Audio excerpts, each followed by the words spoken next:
Setelah kematian kakeknya yang misterius, Raka, seorang pemuda kota yang sedang terhimpit utang, pulang ke desa terpencil bernama Wringinsari untuk menghadiri pemakaman dan mengurus warisan. Ia mewarisi sebidang tanah yang oleh warga sekitar dikenal angker, terletak di pinggir hutan yang tak pernah dijamah. Penduduk desa memperingatkannya agar tak membangun atau bermalam di sana, tapi Raka yang skeptis mengabaikan nasihat itu.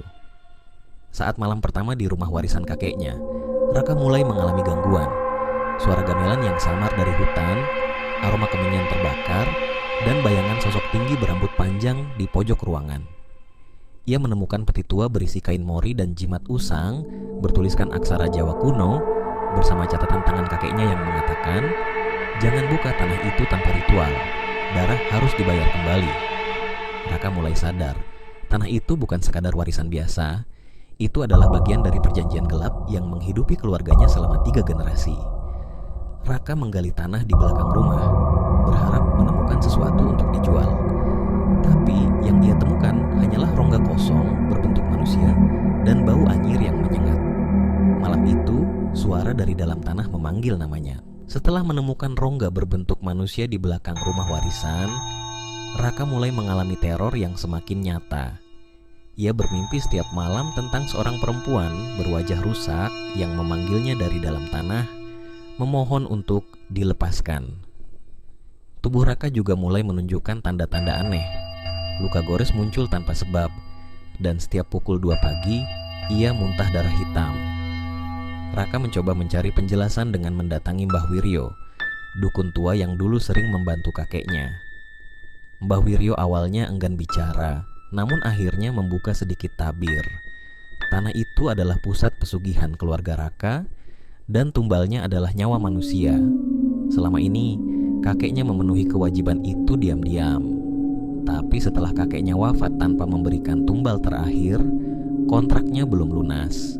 Dan sekarang, giliran Raka yang harus membayarnya. Sementara itu, salah satu warga desa ditemukan tewas di sungai dengan posisi seperti orang sujud dan lidahnya hilang. Warga mulai berbisik bahwa penunggu tanah warisan telah bangkit mencari tumbal pengganti. Trauma dan rasa bersalah mulai menggerogoti Raka. Ia tak bisa tidur, dibayangi wajah-wajah orang yang tak dikenalnya, seperti korban yang meminta keadilan. Ia bertekad mengakhiri semua ini dan mencoba membakar jimat dan catatan kakeknya. Namun, jimat itu tak bisa terbakar, malah membuat api menyambar balik ke tangannya. Saat menjelajahi rumah tua, Raka menemukan ruang tersembunyi di bawah lantai ruang tamu. Di dalamnya ada sebuah cermin besar berbingkai kayu jati, penuh debu dan bercak darah. Saat Raka melihat ke cermin itu, ia tak melihat dirinya sendiri, melainkan kakeknya, yang berkata dalam bahasa Jawa kuno, "Warisan ini bukan untuk ditolak, kau sudah dipilih." Raka kemudian melihat penglihatan masa lalu, ritual pesugihan yang dilakukan kakeknya bersama Mbah Wiryo, termasuk tumbal anak kecil dari desa sebelah. Salah satunya tampak sangat familiar, karena wajahnya sama persis dengan gadis kecil yang sering muncul di mimpinya. Sementara itu, seorang pemuda desa bernama Bagus yang pernah memperingatkan Raka menghilang tanpa jejak. Warga kembali panik. Desas-desus tentang tanah warisan yang hidup kembali mulai menyebar. Raka bercermin sekali lagi dan melihat bayangannya sendiri kali ini. Tapi wajahnya sudah bukan wajah manusia. Matanya hitam dan mulutnya dipenuhi taring. Di belakangnya muncul sosok perempuan rusak yang menyentuh pundaknya dan berbisik, "Waktumu hampir habis." Raka semakin terjebak dalam pusaran pesugihan yang diwariskan. Tubuhnya melemah dan suara-suara dari tanah terus memanggilnya. Ia memutuskan untuk mencari asal-usul pesugihan keluarganya dengan menggali lebih dalam buku catatan kakeknya dan berbicara kembali dengan Mbah Wiryo. Mbah Wiryo yang kini makin ketakutan akhirnya mengaku bahwa kakek Raka bukan pendiri pesugihan itu, melainkan hanya penerus dari leluhur pertama yang membuat perjanjian dengan makhluk penunggu tanah pada zaman penjajahan. Leluhur itu mengorbankan seluruh keluarganya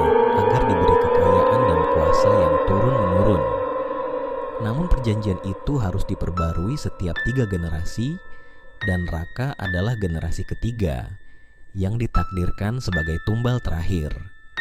Sementara itu, desa Wringinsari mulai dihantui oleh teror nyata. Warga melihat sosok-sosok tinggi tak berkepala berjalan di pematang sawah, dan suara tangisan anak-anak terdengar dari sumur tua dekat rumah Raka. Raka akhirnya bertemu Rini, adik Bagus yang menghilang. Rini, yang memiliki indera keenam, melihat bahwa roh Bagus telah terperangkap di tanah warisan. Rini mengajak Raka untuk melakukan ritual penolakan warisan, sebuah cara terlarang yang bisa memutus kutukan, tapi dengan risiko besar. Jika gagal, bukan hanya Raka yang mati, seluruh desa bisa ikut binasa. Mereka memulai ritual di tengah malam di bawah pohon waru yang dikeramatkan. Namun di tengah bacaan doa, tanah tiba-tiba retak dan sesosok tubuh menyerupai Raka keluar dari dalamnya, menatap tajam ke arah Rini sambil berkata, "Kau bukan yang dipilih." Raka terpaku saat melihat kembarannya, sosok menyerupai dirinya yang keluar dari retakan tanah. Sosok itu memperkenalkan diri sebagai bayangan leluhur, entitas yang diciptakan dari darah perjanjian pesugihan, dan sekarang berhak mengambil alih tubuh Raka sebagai wadah baru. Rini mencoba melanjutkan ritual penolakan, tetapi tanah mulai menelan tubuhnya sedikit demi sedikit. Raka harus memilih, menyelamatkan Rini dengan membatalkan ritual, atau membiarkannya jadi tumbal agar ia bisa kabur dan hidup bebas dari kutukan. Dalam kilas balik sekejap, Raka melihat semua kejahatan yang telah dilakukan leluhurnya. Anak-anak yang dikorbankan, keluarga yang dimusnahkan, dan kekayaan yang dibangun dari darah. Ia menyadari bahwa satu-satunya cara untuk menghentikan siklus ini adalah mengorbankan dirinya sendiri. Dengan tekad bulat, Raka mendorong Rini menjauh dari lingkaran ritual dan menyerahkan dirinya ke dalam tanah.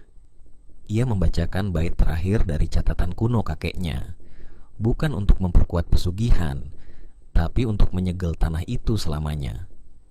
Tubuh Raka diserap tanah dan suara jeritan makhluk-makhluk gaib menggema di seluruh desa. Pohon-pohon di sekitar rumah warisan terbakar sendiri, dan tanah retak membentuk simbol kuno sebelum akhirnya menutup. Pagi hari, desa menjadi tenang. Rini bangun di pinggir rumah Raka sendirian. Rumah warisan itu kini hanyalah puing hitam tak berbekas. Tak ada yang tahu apa yang sebenarnya terjadi. Bertahun-tahun kemudian, seorang investor dari kota datang ke desa Wringinsari dan tertarik membeli tanah bekas rumah tua itu. Warga memperingatkan, tapi sang investor bersikeras. Malam saat tanah itu digali kembali, terdengar suara gamelan dari dalam bumi, dan tanah mulai bergerak. Kalau mau updatean terbaru dan seputar horor animasi, like and subscribe ya channel ini. Sampai jumpa lagi di cerita horor berikutnya.